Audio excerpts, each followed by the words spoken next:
Dạ, con xin kính chào các quý sư, quý cô và các quý đạo hữu tới tham dự pháp đàm. Bây giờ chúng ta có thể bắt đầu buổi pháp đàm. Có chị Huyền. Chị Huyền đăng ký đặt câu hỏi đầu tiên. Xin mời chị Huyền ạ. Xin chào Achan, chào các thầy cô, chào tất cả mọi người. Hình như là chưa mở mic. Dạ, con xin phép cho có một câu hỏi rất mong muốn Achan và cô chú làm rõ cho con thêm về cái việc mà hành thiền. Hành thiền thì con cũng là người hành thiền cũng tương đối lâu rồi và cũng có đi dẫn thiền, thậm chí có cả dạy thiền. Thế nhưng mà từ hôm qua sư thầy hỏi và thầy cô có giảng lại ấy, thì mới ngộ ra rằng là cái hành thiền của mình nó chưa tới, mình chưa hiểu được cái an tịnh là như thế nào. Thậm chí còn có một cái gọi là một cái mong cầu là dẫn thiền để đạt được an tịnh và để đạt được giác ngộ.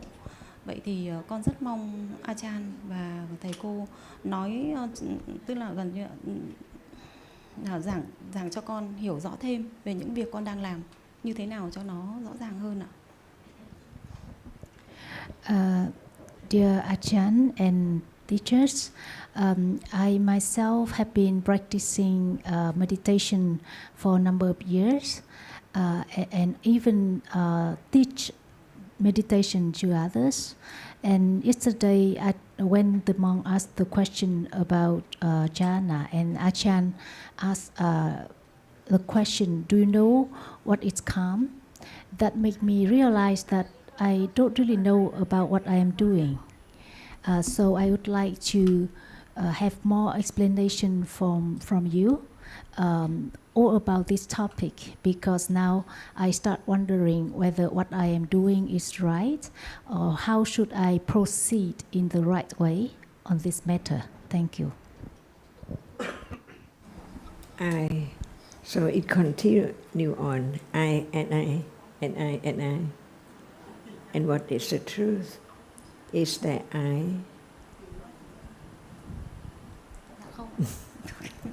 Không có ạ. So understand what is there now as not I, because it's different moments of different realities. It's better than just think about the other moment, which is not now, because now is not understood yet. How can there be the understanding of that which is not now? But we can learn about anything to understand the truth. Each word, what is the truth of that word? For example, meditation, what is it? If there is no understanding of what meditation, but practices meditation, what does it mean? Without any understanding. So what is the result? More and more ignorance and no understanding. All the way to more and more misunderstanding or ignorance. Isn't right? No matter how long you think that you are practicing or any time, no understanding of the truth of this moment at all. So that is not the word of the Buddha. No matter what word in Tipitaka, no matter it is Vinaya, Sutta or Abhidhamma, just talk about the truth as Dhamma and Anatta, to have more and more confidence to let go ignorance gradually from moment of understanding until it can eradicate ignorance arises with wrong understanding. Wrong understanding. It's not self, but it's take for self. It's not I, but it's I who sees what's right and what's wrong. And what about meditation? Can there be the understanding of what is there now? Or no idea at all? Just want to experience something, but something hasn't arisen yet, but now it has arisen. As long as there is no right understanding of the truth of what is there right now. It's not the teaching of the Buddha. Because no matter you talk about seeing, where is it? When is it? And hearing and thinking, liking, disliking, when are they? And where are they? What does not appear, can it be known? So now what is appearing only can be known. But it depends on whether there is the reality which knows or understands the nature, the very subtle reality, different ones now, seeing and hearing and thinking. Each one is different, not the same moment. And there can be just one moment at a time. Is that right? Just consider the truth carefully to understand what is just there at that very moment.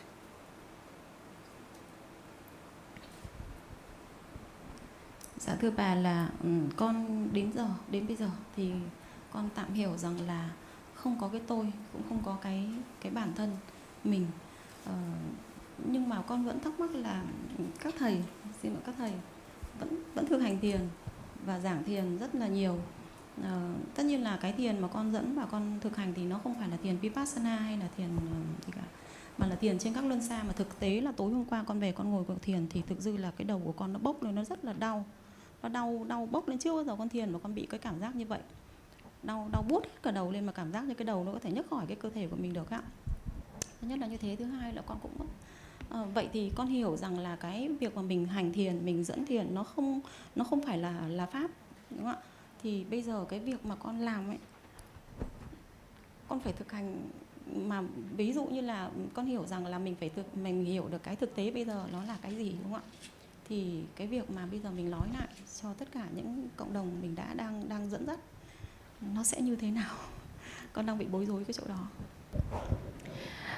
So from hearing you teach about the Dhamma, I understand that there's no me, no I, no myself.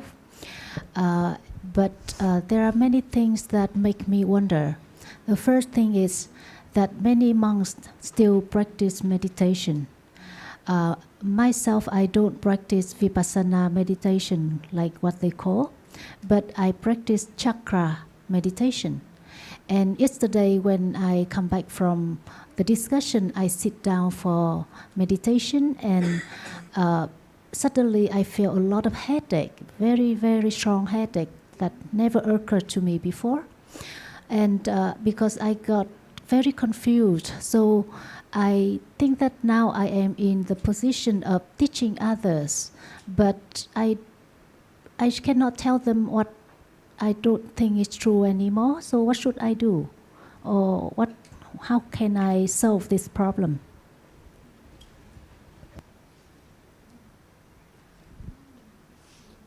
Just to clarify, when you say you practice meditation, do you consider you're practicing the Buddha's teaching, the development of the path that he taught, or something not necessarily connected with that?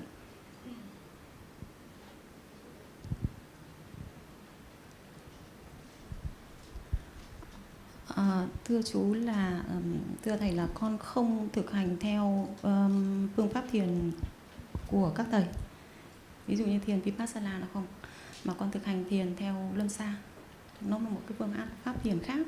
Thì cái phương pháp thiền đấy, thiền trên các luân xa, mục đích là để mình làm kích khỏe, cân bằng luân xa. Và cũng có đưa đến khi mà con thiền trên các luân xa 6-7, nghĩa là cái đỉnh đầu của mình á, thì con cũng có cảm nhận được nó cũng khác. Nhưng mà đến bây giờ thì hiểu rằng mọi cái nó mông lung, nó đang bị đảo lộn. Nó đang bị đảo lộn từ những cái gì mình hành, những cái gì mình biết đến bây giờ. Thì nó đang bị đảo lộn, nên con muốn thầy làm rõ cho con ạ. So she said that the practicing of chakra meditation for her are mainly for balancing the chakra and for health. And when she practice on the highest chakra, she feels very different. I don't know what kind of what different or how it is, but what she said, and she said, but now I understand that practicing meditation is not Dhamma, and it's something that I don't know whether it's correct or not correct. So that's why she would like to hear more. Well, it's good that you understand that practicing meditation is not Dhamma. And of course, the purpose of our gathering here is to discuss the Dhamma. So you don't need to worry about your meditation practice. You said that you find it beneficial for health. And I can only say to that it's not a recognized path to health, but if someone thinks it's beneficial for that purpose, I suppose they will do it.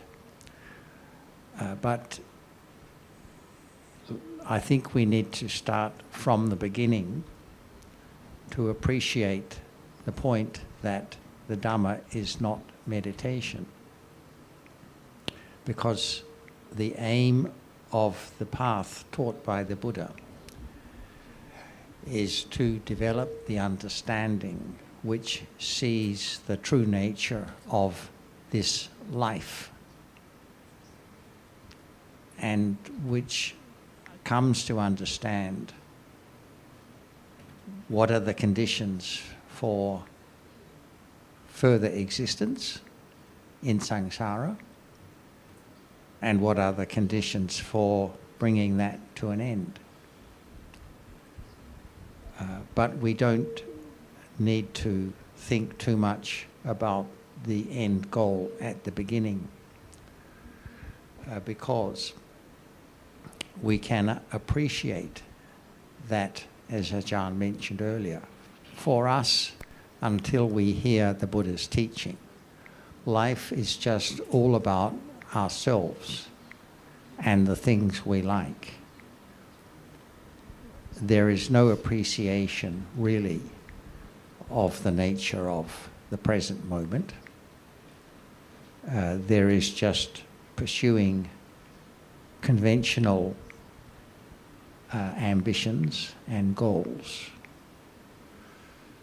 The Buddha explained that there are realities that are not apparent until one has heard about them, and that by considering the words of his teaching, those realities can gradually become apparent. And so that's why we talk about the realities of the present moment as it is, not as it might be if we go and sit in a quiet place. Because now is this life just as much as any other situation is this life. So the beginning has to be understanding what is appearing at the present moment. I'll finish there, but I'll just make a short comment on your pragmatic question of your students and what to do with them. I suggest you, as you come to understand more about the Dhamma, you help them by explaining things in terms that you understand them.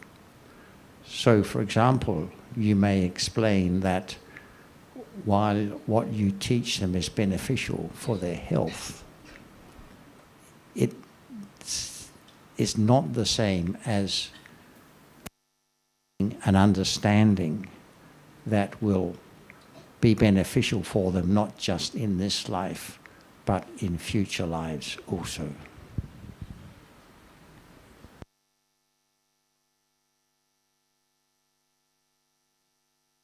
chat at lunchtime with a friend about health issues, and we talked about how actually the best medicine of all is the understanding of Dhamma. The understanding of Dhamma is the medicine that helps all problems. We all have problems and difficulties and disturbances and things we worry about in life. But the more understanding, the more we appreciate that the problems are not in the physical health, are not in the worldly difficulties or the family issues, but in the thinking right now. So the best way to help anyone is to help them understand that there are just dharmas arising and falling away, no I to do anything. We also chatted at lunch about how there is no I to practice, no I to make an effort, no I to do anything. No need to think, what shall I do? Because this is not the understanding of Dhamma. It's the idea that I can make decisions, I can make choices, I can practice this or that. No I. The Buddha taught that all dhammas are anatta.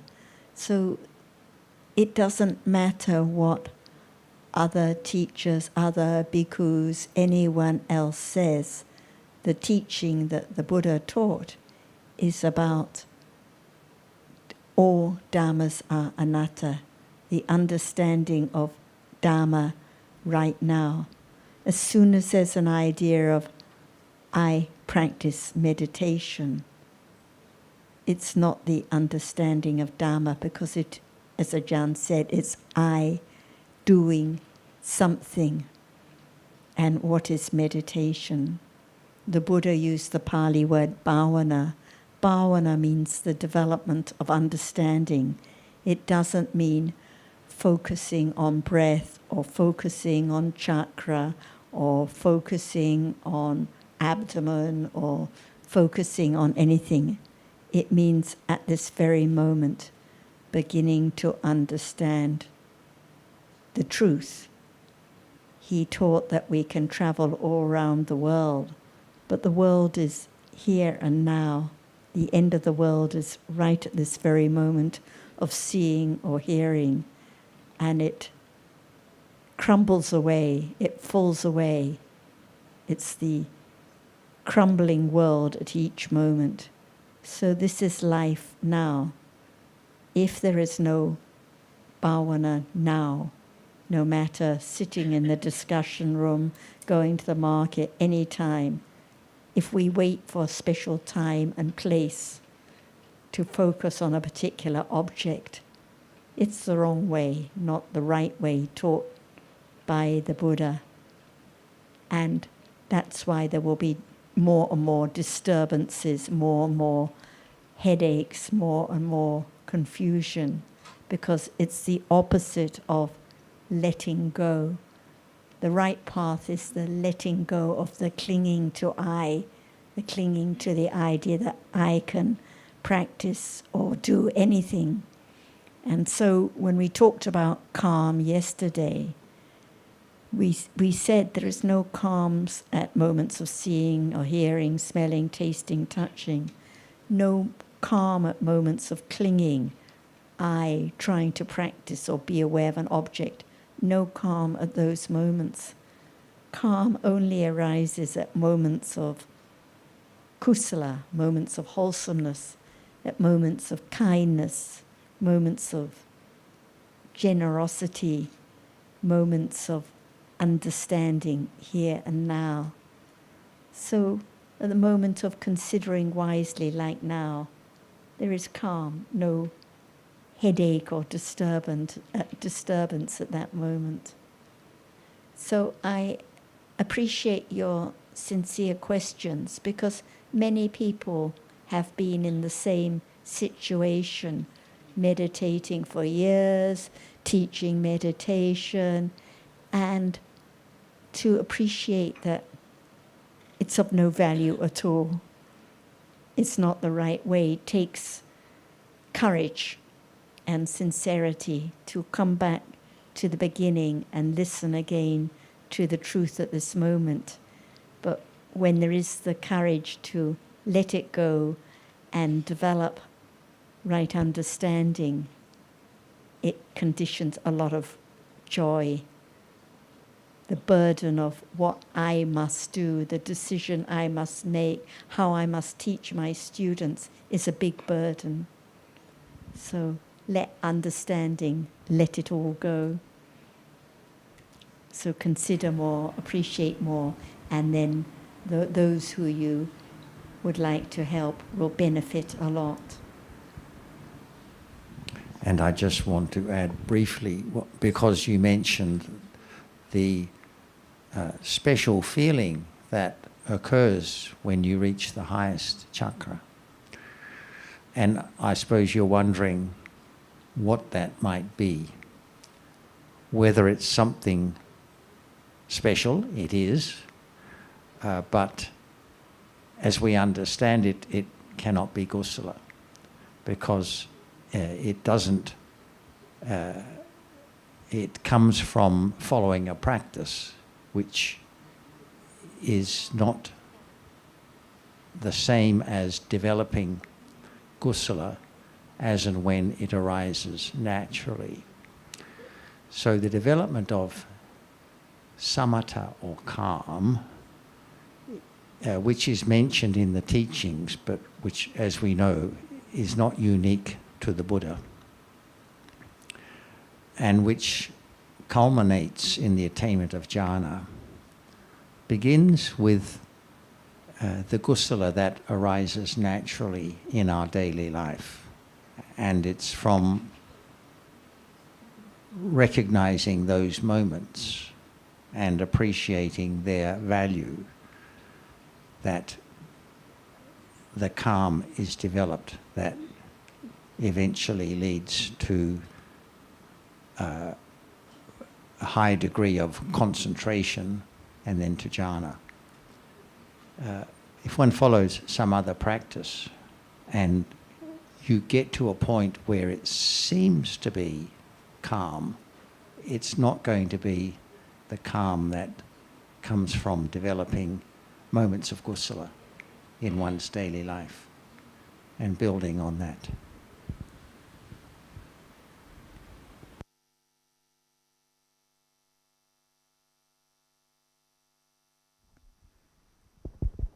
Dạ, con xin cảm ơn ông bà. Thank you, Chắc Achan.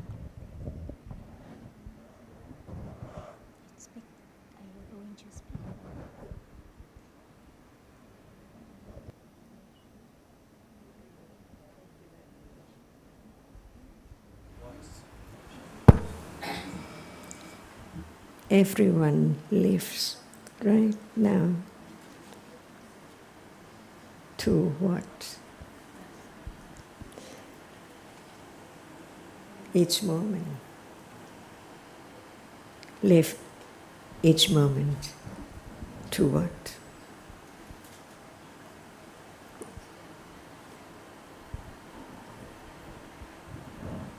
Thưa Achan là Achan nhắc đến từ khoảnh khắc thì con cũng lại muốn làm rõ thêm một chút. Nghĩa là khi mình thực hành thiền thì mình cũng lại đưa cái tâm, đưa cái thân về thực hành. Chị nghe kỹ câu hỏi Achan. Hiện tại là gì? Chúng ta sống để làm gì, để tới điều gì? Để chúng ta sống để làm gì? Mục đích sống thì mình mong cầu là được an tịnh và được hạnh phúc ấy ạ. Thì em cũng muốn hỏi thêm là cái việc mà hành thiền ấy thì nó cũng mang lại được, cũng có mong cầu là sự an định và hạnh phúc trong những cái lúc đó. Nghĩa là cái giây phút mình ngồi thiền nó cũng là an định ạ. Thì em vẫn tức là khi mà thầy cô chú nói thì em rõ rồi. Nhưng mà Achan lại nhắc đến cái sự một cái từ thực ra là để được Achan hướng dẫn, mình cứ phải nghe và theo những câu hỏi của Achan, mình suy xét kỹ thì mới hiểu được cái ý của Achan. Nên là chị cứ lắng nghe kỹ, hỏi kỹ. Bây giờ Achan hỏi là bây giờ you ask we are living to what, right? No. Everyone lives Yes. on and on. Yes. To die Yes. or to what? For what? Chúng ta sống thì cuối cùng là để làm gì?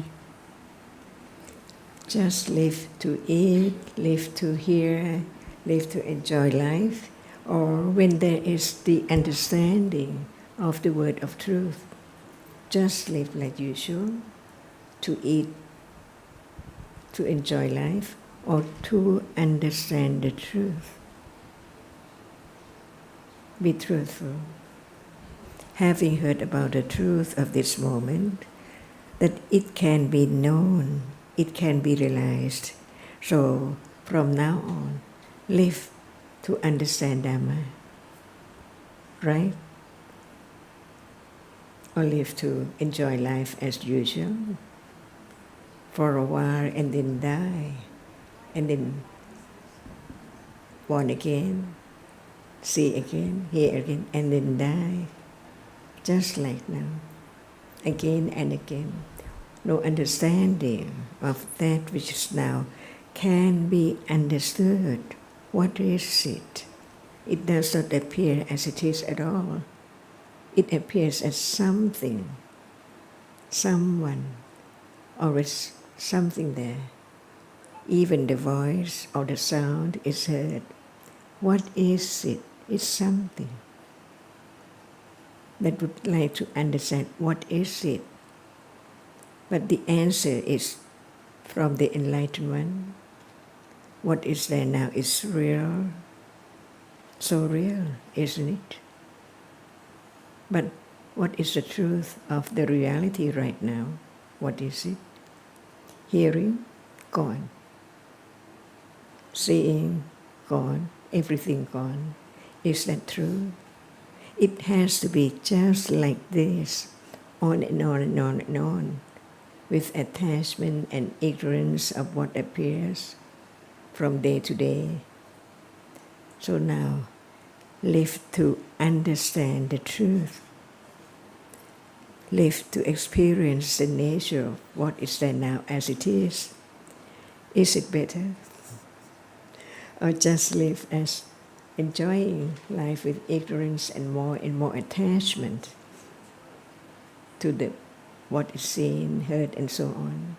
So it depends on, there's the way to understand the truth, but it depends on accumulation, to be interested, to be able to understand the truth right now, or when it develops on and on to the degree that it can directly experience the nature of one reality at a time. But if there's no understanding that what is now is only one reality, seeing is seeing, and there can be the understanding of only seeing as seeing. When seeing appears, just only seeing. Is that right? But now, even there is seeing, there are hearing, thinking, liking, so many realities. So how can it be known as it is? They're all there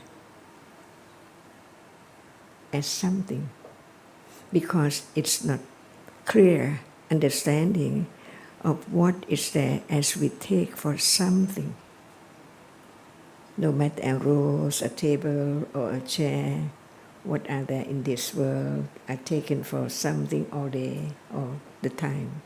But there is the way to understand the truth of this moment by hearing and considering, not just sit. So what's the point of sitting or meditating?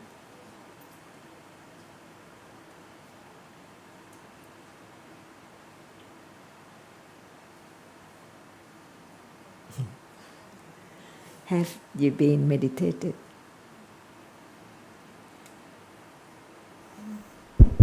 Dạ con có hành thiền ạ, con có hành thiền hàng ngày.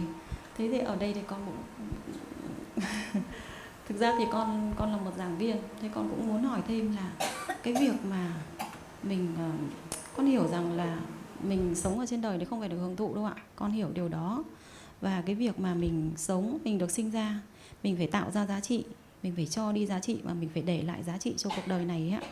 Thì mấy ngày hôm nay con được tiếp cận với các ngài thì con hiểu rằng các ngài đang cho đi giá trị quá lớn và sau này sẽ để lại những giá trị cho tất cả những ai mà được đủ duyên được tham gia cái pháp đàm, những pháp đàm như này ấy, nó quá lớn ạ. Thì tất cả những cái gọi là tạo giá trị, cho đi giá trị và sau này sẽ để lại giá trị đấy thì nó có phải là mục đích sống không ạ? Thưa chị giúp em việc đó. She said that I understand that live just to enjoy life should not be the purpose. And I got to know that we have to live something beneficial for others in the way we live our life. Like what you have been doing here, it's of great value for many others for a long time. So now my question is, so that should be the purpose of our life, right? Doing something beneficial for others. Is there any way? Or just sit?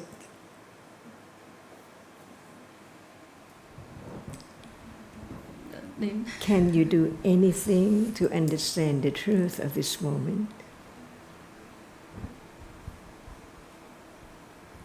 Đến bây giờ thì con hiểu rằng là chỉ có nghe và học giáo pháp thì để hiểu về sự thật, để hiểu về những cái vô minh của mình ấy. Càng nghe, có nghĩa là từ hôm đấy giờ con càng nghe, con càng thấy mình vô minh nhiều quá. Cái vô minh ở trong mình nó cứ lớn dần. Thực ra là cái tôi, cái ta rồi cái gì đó nó đều làm cho mình rất là vô minh. Thế thành ra là So at this point I understand that only listening and understanding what is real, that is the thing that we have to do, and to understand our ignorance. Because the more I listen, the more I realize that the ignorance is so great. That's why from now on, listen again, consider again about that which appears. So now, seeing is there. Does anyone like to experience the truth or just, it doesn't matter at all. But there is the way to understand the nature of what is there now as it is until it shows up its nature, no doubt about it. The seeing cannot be changed, but without attention to the nature of it, how can it be known? It's gone.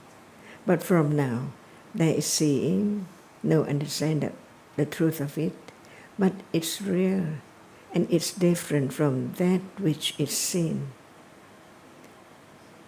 That which is seen cannot see, and that which see cannot be seen.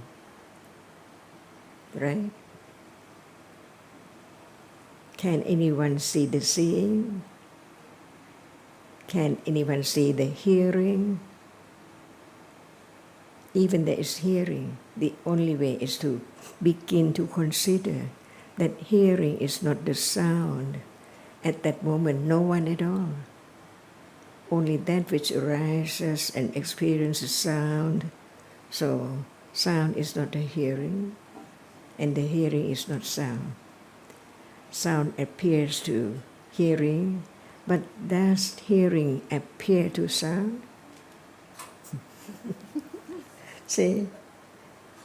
So very common, usual, but no understanding until you begin to hear the truth of what is that which sees or hears.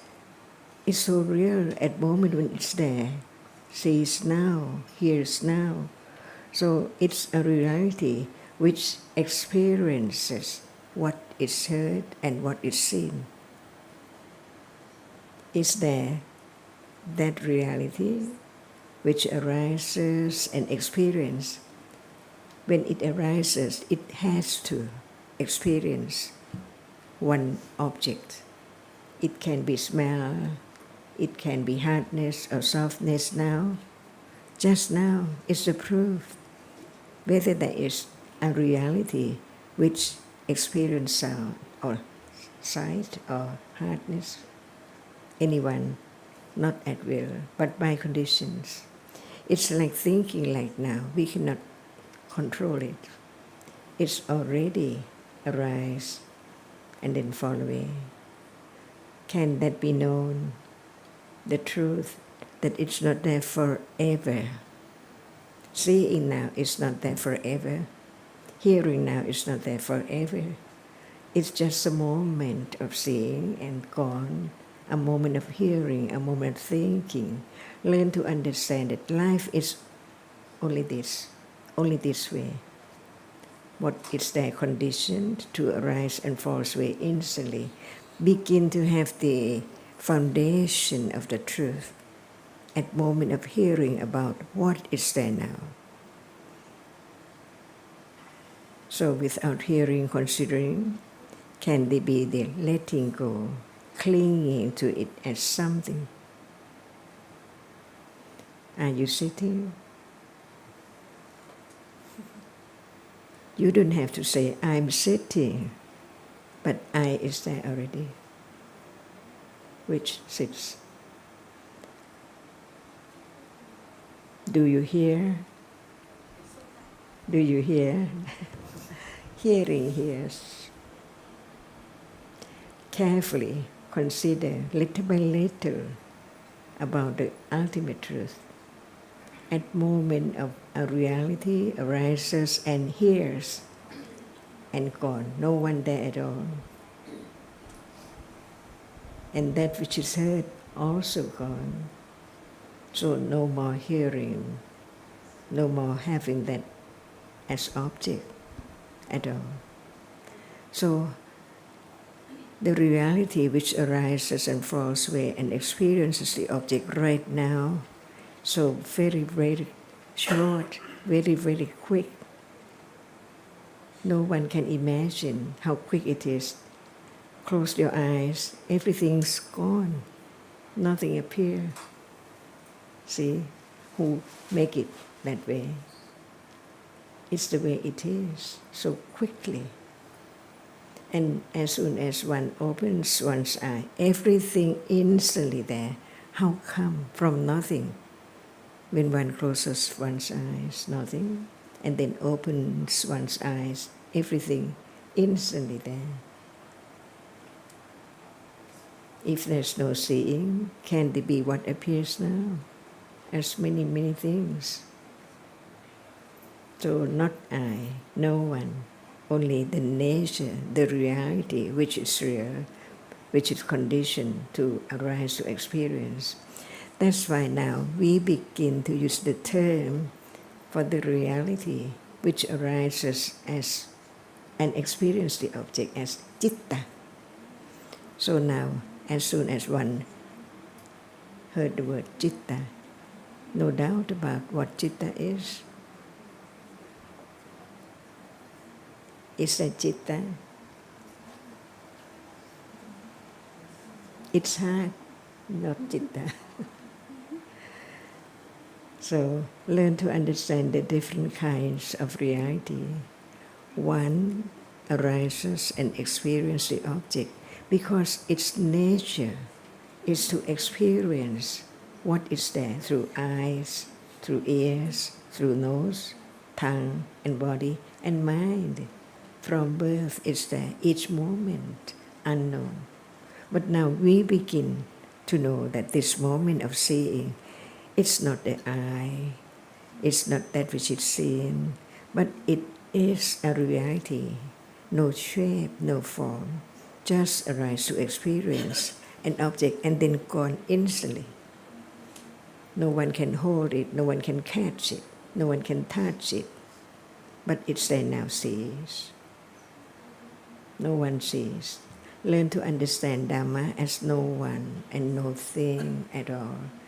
Just the reality which is conditioned to arise to be different by condition. So we live in the world of Dhamma, different Dhammas. The one experiences the object and the other cannot experience anything at all.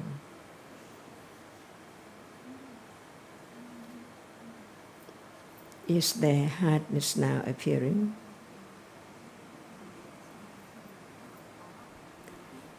But no one knows. At the moment when hardness appears, there cannot be anything like now, together. Imagine, is it true? One moment of that which arises and experience, one object only.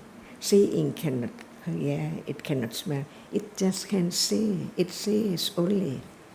So when that arises, that which is seen is there. Nothing cannot be there together. Becoming to understand how subtle it is. But the Buddha developed parami to the degree that he enlightened the truth of this very moment or any moment. It's conditioned. Seeing is conditioned. Without the eye, there cannot be seeing. And hearing, conditioned by the ear. Without the ear, there can never be hearing. So it's the world of seeing at moment of seeing. One world. Nothing is there together. At moment of hearing now, just consider at the moment of hearing only. Nothing can be there at all. Only that which hears. Experiences sound. If it does not experience sound, sound cannot appear. So now sound is appearing by that which arises and experience sound just in a moment and then gone. So life exists only in a moment, very impermanent moment, very short moment, unknown, until hearing again and again, and have confidence a little more to be foundation to that which is understood hasn't been forgotten. Now, who do not know what Dhamma is? Who does not know what Dhamma is now? Dhamma is a reality. And there are two kinds of Dhamma. One arises and experiences the object. No matter what appears, it appears only. That reality arises and experiences it. Is that right?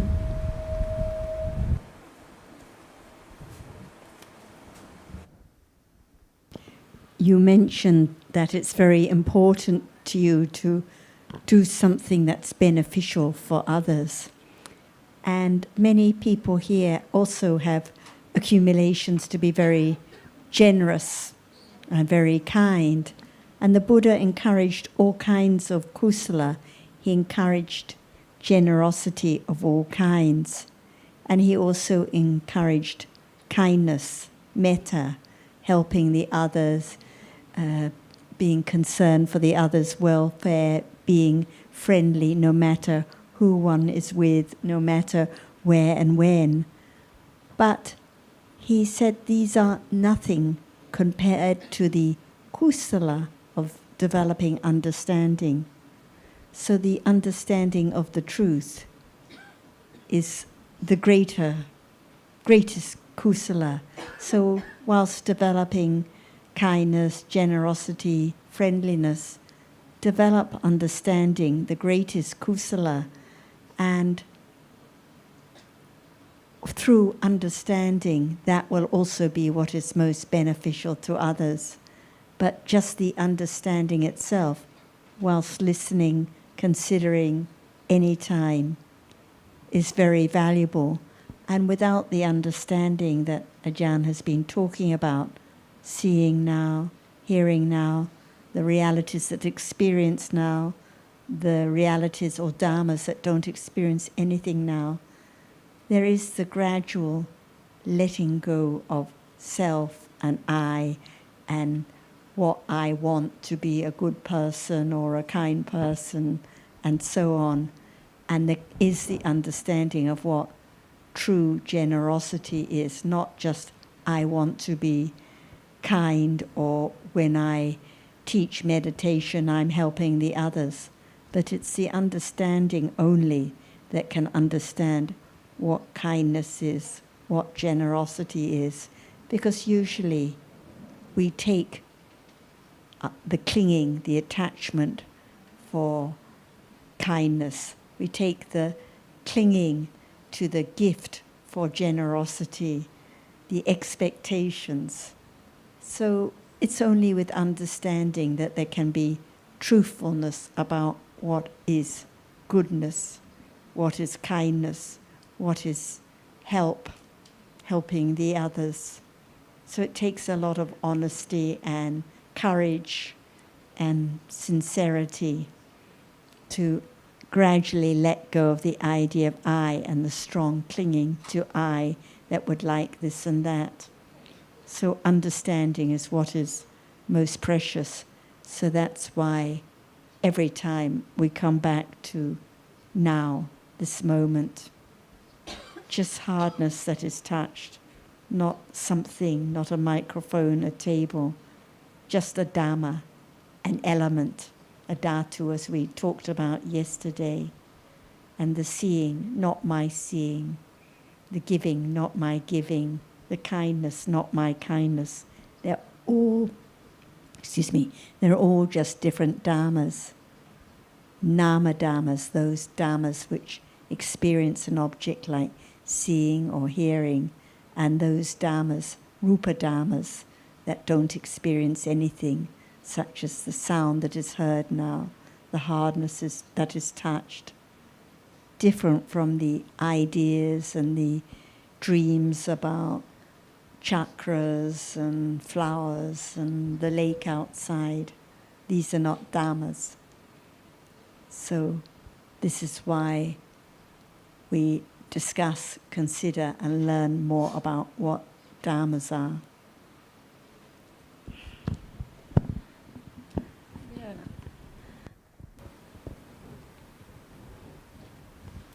And I think you'll find that if you have an interest in developing a better understanding of the reality of life as it is at the present moment, gradually you will come to the realization that any kind of meditation practice is of limited benefit, if any. And at that point, it may happen that it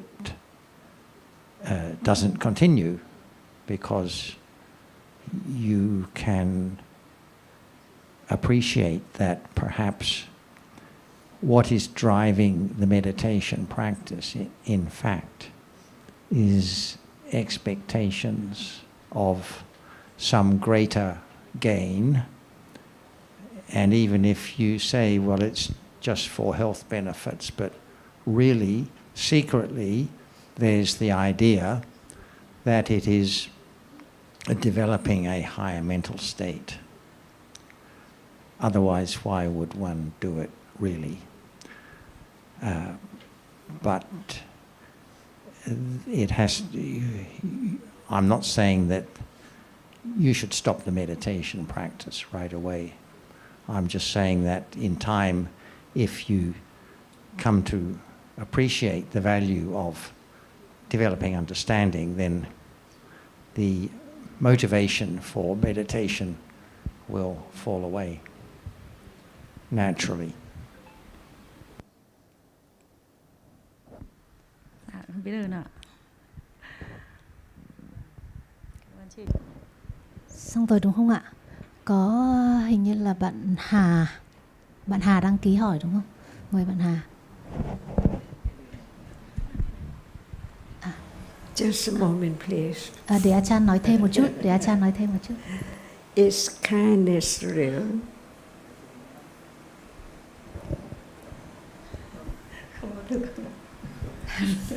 No, not real. Is anger real? Có, sân có thực cả là một pháp ạ. Is attachment real? Có ạ. Is non-attachment real? Học vô tham hả chị? Vô tham. Có thực không ạ? Vô tham có thực ạ. Yes, it's real. So is kindness real?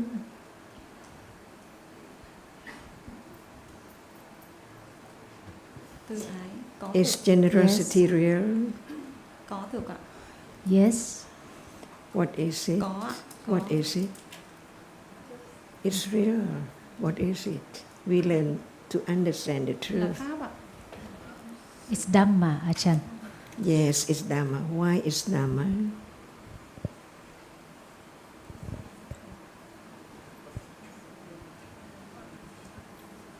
Tại sao nó lại là pháp ạ?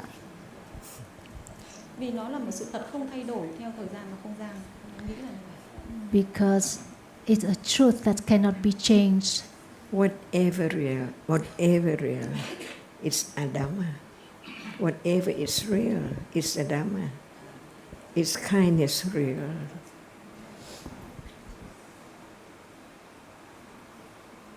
Có thầy, có ạ. Yes. Is it Dhamma? Có ạ. Is it you who is kind?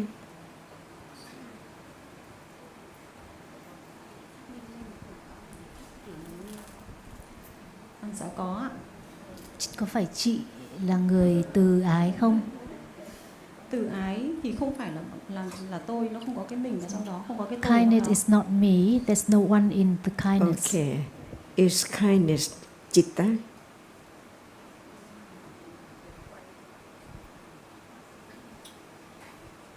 Không ạ. What is it then?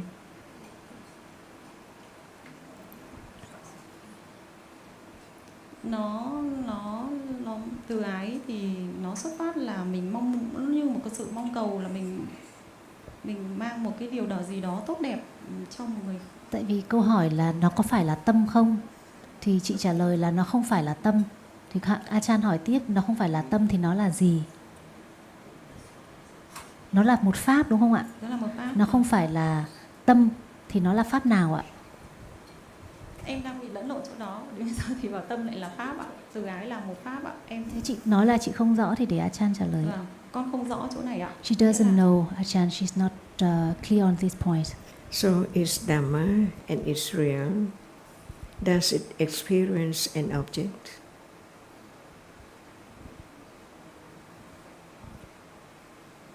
Có ạ. Yes. That's why there are so many different realities which experience the object. So we learn little by little now at moment of seeing. What are there? There must be citta, the chief of experiencing the object clearly. That's why we talk about citta anytime, because what is the object of experiences is there, known, clear. As this is water and this is not water, right? Is this also water? Orange. See, different color. How can there be such idea? Because citta experiences a difference between the water and the juice, orange juice. That's why they are the chief of experiencing. When one heard about the chief, it means that without it, nothing can appear at all. Without seeing, there's not what now appears. Without hearing, there's no sound at all. Impossible. But there are other realities which experience the object arise together at the same moment of citta, but they are not citta. They have their own characteristic and their own function. So learn to understand that all are Dhammas, and there are two kinds of Dhamma. One kind arises to experience the object, and the other kind cannot experience the object at all. So the Buddha used different terms. The reality which experiences the object is Nama, Dhamma. And that which arises is that which cannot experience the object is also real. It's a Dhamma, but it cannot experience the object. So it's Rupa Dhamma. And Citta is the chief of those reality which arise and experience the object. So there are more reality which experience the object, but the chief one is Citta, arises each moment. At moment of anger, can there be kindness?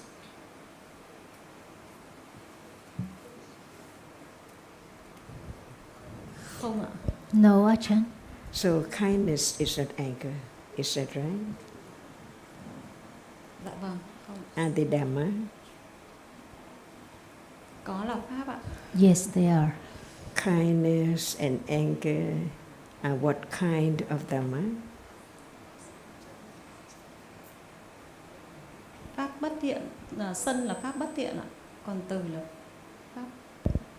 So anger is a kusala dhamma and the other is a kusala dhamma.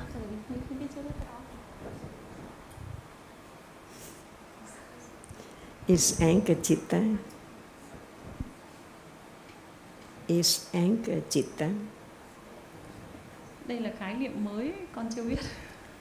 These are the new knowledge concepts I don't know about. I just give a little brief summary again. So there are two kinds of realities, those realities that experience an object and those realities that don't experience anything. Realities is the same as dhammas. So the dhammas that experience an object are dhammas such as seeing, hearing, smelling, tasting, touching, thinking, and also the different mental qualities such as anger, kindness, understanding, ignorance. So these are all dhammas that experience an object. We say they're namas. Namas experience an object. And there are those realities, those dhammas that don't experience anything, such as the hardness, the sound, the visible object seen. They're experienced, but they don't experience anything. They are rupas. When we talk about the namas that experience an object, there are two kinds. There are the cittas, which are the leaders in experiencing the object. So seeing is a citta, hearing is a citta, thinking is a citta. But the cittas cannot arise alone. They have to be accompanied by various mental factors. And the ones Ajahn mentioned are examples. Anger is a cetasika, kindness is a cetasika, ignorance is a cetasika. Like you said, anger is a kusala dhamma, kindness is kusala dhamma. We can say that some kusala and akusala dhammas, such as moments of thinking, are kusala, and some are akusala cittas. And the mental states, the kusala and akusala mental states, are cetasikas, another word. So at each moment in life, one citta arises, accompanied by at least 7 cetasikas. They experience the same object and they fall away. It doesn't matter if you don't remember the terms or names, but Ajahn is pointing out at each moment there is the chief in experiencing the object. Now at a moment of seeing, seeing is the chief in experiencing the object, but it has to be assisted by different mental factors. There must be the mental factor that contacts the object. There has to be the concentration that focuses on the object. There has to be the attention that attends to the object. And at moments when kusala cittas arise, it has to be accompanied by many, many cetasikas. such as non-harming, such as non-attachment, such as confidence in the truth, such as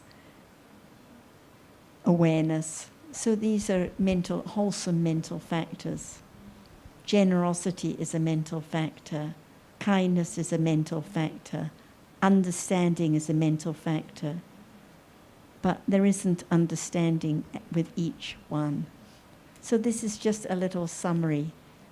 So it's just to understand a little about the difference between those dhammas that experience an object, two kinds, citta and cetasikas, and those dhammas that don't experience anything, rupas. And what's the purpose of learning about these? Bik will tell you, if she's listening. The purpose is just to understand no one here, no one to practice, no one to do anything, just different dhammas arising, those that experience, those that don't experience, performing their functions by conditions and falling away. No I to be found at all.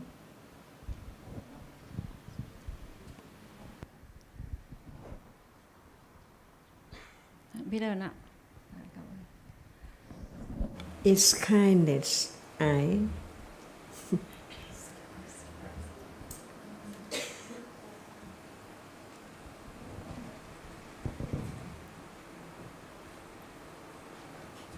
Từ có phải là mình không ạ?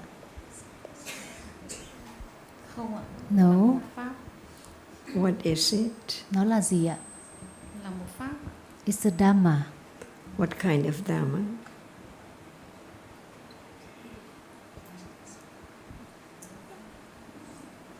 Em chỉ hiểu đó là một cái tâm thiện hoặc là một Tại pháp, vừa rồi pháp cô thiện. Sarah vừa mới giảng xong á, chị có nghe chị có. Tâm sở đúng không? It's a cetasika. Why not citta? Tại Why it cannot be citta? ý là tại sao nó là tâm sở mà không phải là tâm? Em chưa phân biệt được tâm và tâm sở nó như thế nào. Thực sự là em mới nghe, thành ra chưa biết được. Tại vừa rồi bà Sarah có nói, chị thử nhớ lại một chút xem chị có hiểu. So she's still not clear about the difference between citta and cetasikas.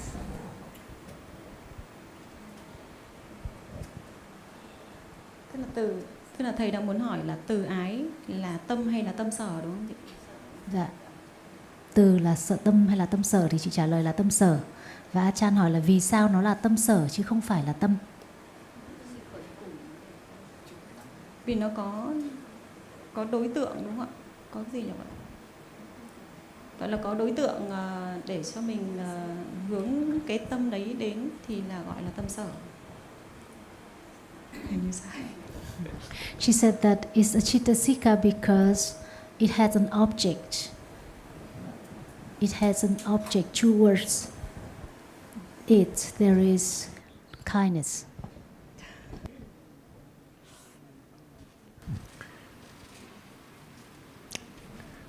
The cetasikas accompany the citta. They help the citta to experience the object. The citta needs the assistance of the concentration cetasika and the contact cetasika in order to experience the object. Because citta cannot experience an object on its own. That's all.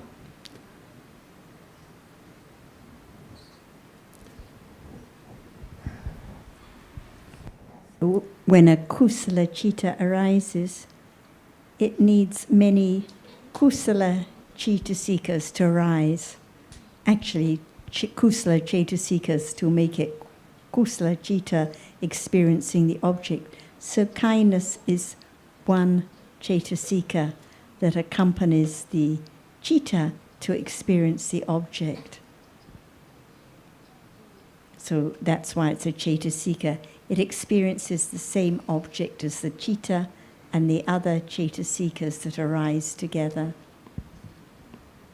But the citta is the leader and the Cetasikas are the helpers that accompany it. So if we're talking about kindness, the object is going to be a being, another individual. The citta is the chief in experiencing, and it's a concept. Is that? So when there's kindness towards another being, the citta is accompanied by the mental factor of kindness.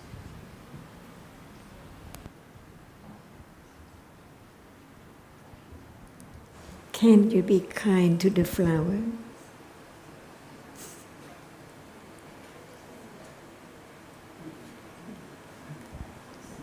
Nếu như bông hoa đó còn tươi, còn đẹp, đây là một cái dính mắc, đúng không ạ? Còn tươi, còn đẹp như này thì mình có lòng từ ái ạ. Còn nếu như nó đã héo rồi thì đương nhiên là sẽ vứt đi ạ. Thì mình cái này cũng là một cái. So when the flowers are still fresh and beautiful, maybe there can be some kindness towards the flowers, but not when it's already fade away. That's why there are so many misunderstandings of the teachings of the Buddha, because it's not careful considering enough of each reality. That's why we have to learn and consider until it's so clear and it's one's own confidence of the truth that cannot be changed at all. That's why if one thinks in one's own way, be kind to the flower. Don't hold it strongly, and so on. But in truth, it does know at all. Who holds it, who touches it, who is kind to it, impossible. That's why realities are beyond one's own thought or one's own imagination. We have to consider again and again and again. For example, why this moment needs such cetasikas to condition it. And each citta, what are the conditions for its arise? Besides the rupa, like the eye, and that which impinges on the eye, it needs also another reality which experiences the same object to arise together, performing each function to support citta to arise. So citta cannot arise without conditions. So we learn what are conditioned cetasikas for this citta and for the other citta. That's why cittas are different by cetasikas too. It's all in one's life. And once it's there heard, there can be moment of beginning to think or consider that reality, whether it's what, citta or cetasika. Just think about. That's why I mentioned earlier, without understanding, there cannot be any knowing about what kindness is, what generosity is. We just make assumptions. We think of kindness to the body or kindness to the flowers, but this is not kindness. And I think because we're running a little short of time and one or two people... 10 bạn Hà.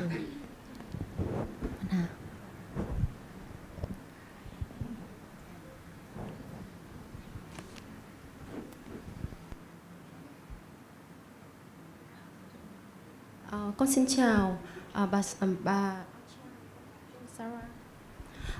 Con đầu tiên con xin được thể hiện lòng tri ân đối với những lời giảng vô cùng quý báu của các ông bà, và con xin phép được có một câu hỏi. Con được biết là để hiểu được sự thật như nó là thì chúng ta phải trải qua 3 giai đoạn. Đó là giai đoạn pháp học, pháp hành và pháp thành. Thì hôm nay con kính xin ông bà giải thích sâu hơn cho chúng con được nghe về giai đoạn thứ hai là giai đoạn pháp học ạ.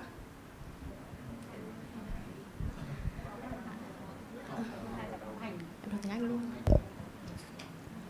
Pháp hành đúng không? Ý của Dạ. em là giai đoạn thứ hai là pháp hành đúng không? Dạ vâng ạ. Em nói luôn tiếng Anh. Yeah. Firstly, I would like to express my gratitude and thankfulness to Than Achan, John and Sarah. I am very lucky and happy to see you again in person right here in Hanoi, and it's still like a dream to me. Today I would like to raise a question, and it is to experience the truth as it is, we must be through stages, pariyati, patipati, and pativeda.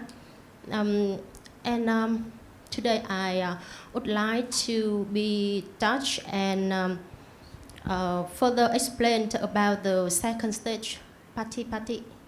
Thank you very much. This is a good question and relevant to yours, because often, commonly, people translate patipati as meditation, and they think that if they go and patipati, then, or patipat in Thai, then afterwards they can study the teachings, but they need to practice first. But this is all the wrong understanding of what patipati means. As you mentioned, without the pariyati understanding, which is the careful consideration and reflection about present dhammas, as we have been discussing, seeing, hearing different dhammas as anatta, it's impossible for there to be the patipati, which is the direct understanding of the dhammas. So it actually, the patipati doesn't mean meditation. It actually refers to reaching the particular object of understanding. So it is not just reflecting and considering about what is seen now, but directly understanding what is seen. And this morning, Ajahn made a comment about how when there has been careful consideration, there can be the beginning of the second round, the beginning to get closer to the reality that appears now, without having heard or considered what is true. The different dhammas are far away, but from considering and understanding what is real is a little closer. There can be a little more understanding of kindness as a dhamma, friendliness to others, just for a moment, and falls away, not for half an hour, just for a moment.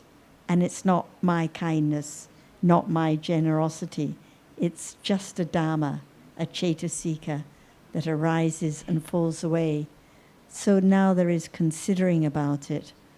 But the quality can be understood when it's there as a dhamma, not when we're sitting quietly trying to have kindness, but when we're with other people, when there is helpfulness or kindness. It's dhamma, it's daily life. Hearing is now, it's not in a meditation center, it's not sitting in a particular manner. Anywhere there is hearing. So patipati is the direct understanding, the reaching with understanding of the object to be known by panya, by understanding, not by anyone. And without this patipati, direct understanding of the dhammas we've heard so much about, there can never be the pativeda, moments of clear understanding vipassana jnana and enlightenment. Perhaps Ajahn would like to add more. What is pariyati?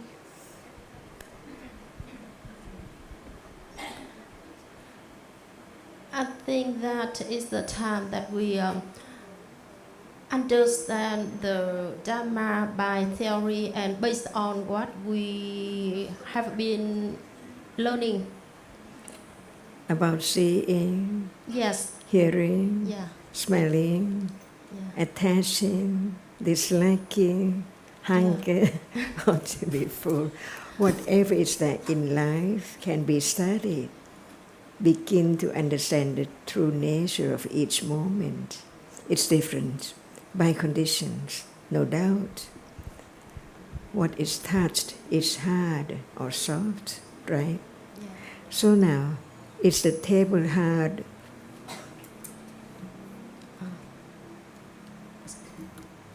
Is your arm hard or soft? I think it's soft. Okay, but softness does not appear. That is soft. Yeah. But the moment when there is touching softness, it's there, appearing.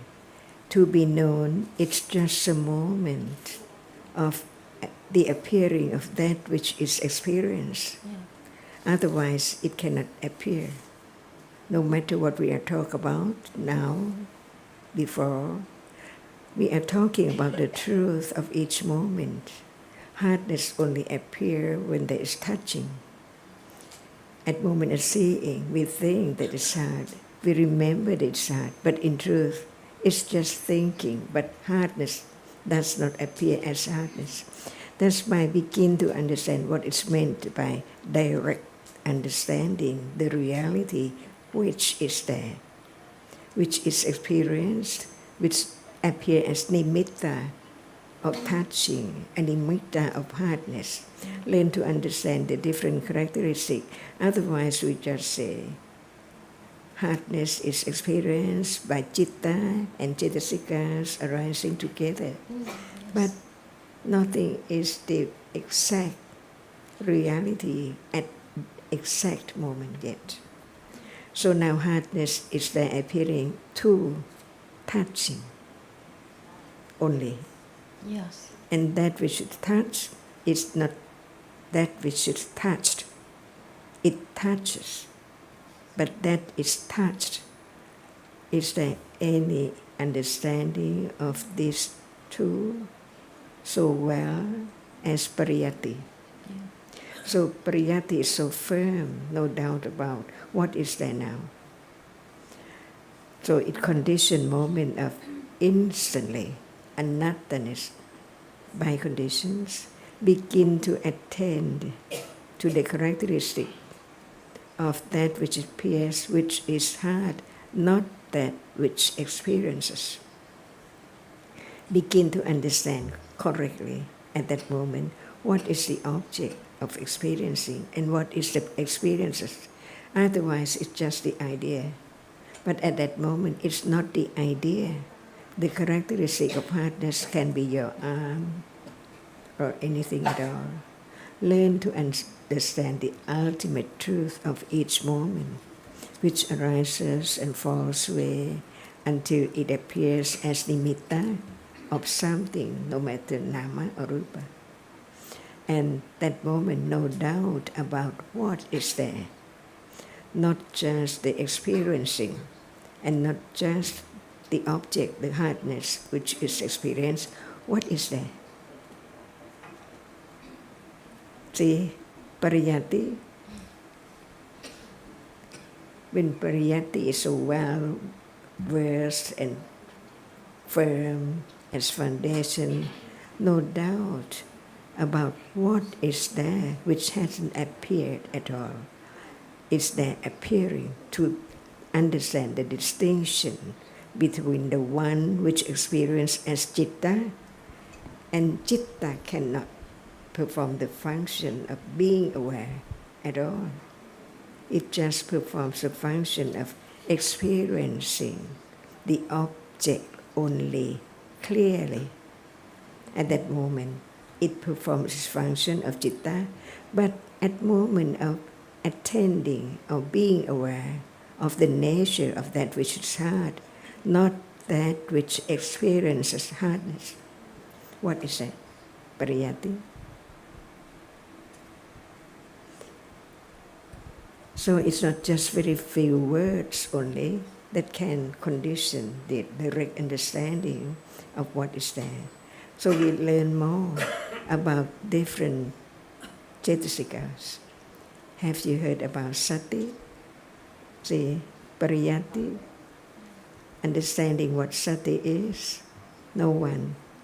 It can experience the object anytime when it arises by its function as its characteristic there, conditioned to be. Only that characteristic, not citta, different characteristic, different function. So the pariyatti is not enough when there's no understanding of what is there at that very moment. Because it's not just pariyatti. No need to recall or to try to name it, but the reality appears as it is a reality. No shape, no form, but it's then experiences an object, not that which is experienced. For example, right now, is there the reality which experiences the object, sees what is there. It's known from hearing, considering, but no understanding of the nature of that which is different from that which is seen or heard. Otherwise, how can there be the second round of the Noble Truth? That's why the first round has to be so firm.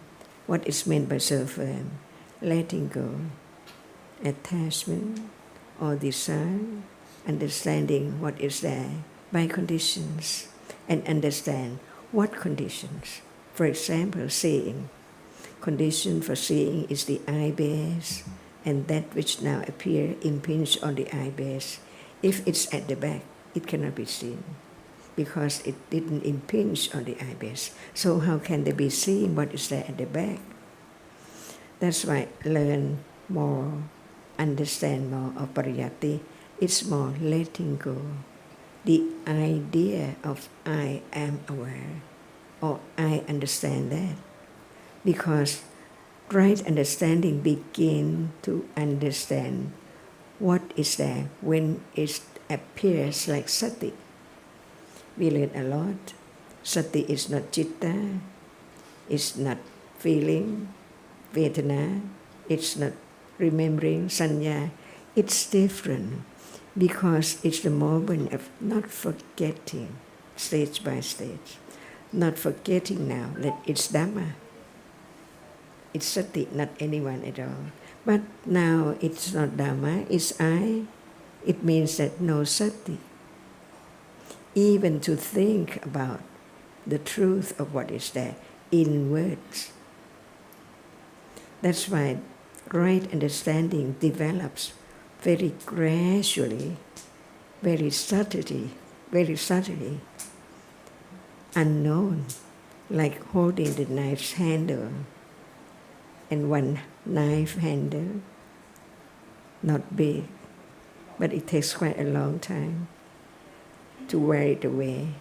What about the enormous ignorance and attachment to what is there now? As usual, by condition, from life to life, years and years ago, and what can get closer and closer to touch, begin to understand the truth, the characteristic of that which is there as object, not just of thinking, but of understanding the true nature of that. Not the same degree, not the same level, because now we're talking about citta. Citta is not the object of understanding. because what is experienced by citta is there. So attention is only in life, from moment to moment, is to that which is experienced by citta, not the citta. And when it is patipatti, it's the moment, unknowingly, suddenly, instantly, by conditions, aware, understand what is there, by conditions. So now there will be the understanding of the difference between moment with sati and moment without sati. Moment of kusala and moment of akusala. Not just think it's kusala to give away things for the others' benefit, not only thinking, but the quality of citta at that moment with sati, not forget to give. It conditions moment of giving away things for the others' benefit. So now it's not I, we say all the time. But when there's not enough condition to condition awareness to arise, to be known, that at that moment it's awareness, it's not citta, it's not other kind of cittasika, because it is aware. So it shows up the characteristic of awareness when it is aware of an object which is known from studying, understanding that is not self, to the degree that it conditions certain moment of awareness and understanding.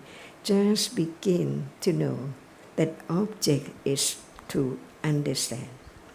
For the development of understanding, to begin to understand the nature of it, not just the word about it, very gradually, very slightly unknown. Right now, a moment of understand Dhamma is the path. The first round, or the second round, or the third round, known only by Panya, right understanding. So it's not just the word, pariyati, patipatti, and pativeda. Thank you very much.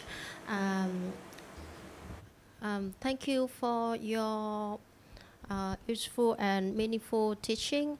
I realized that how much ignorance and attachment I have accumulated for lives, and from now on I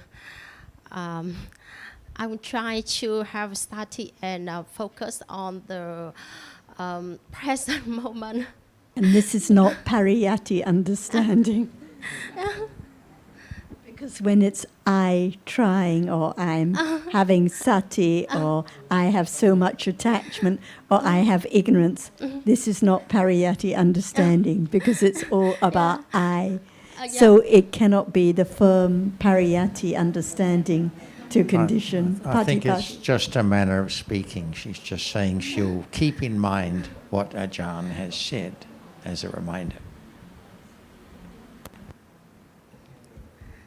It's gone. All gone. The moment of understanding is there, developed from moment to moment, very gradually, very subtly. Thank you so much, John and Sarah. Sadhu, sadhu, sadhu.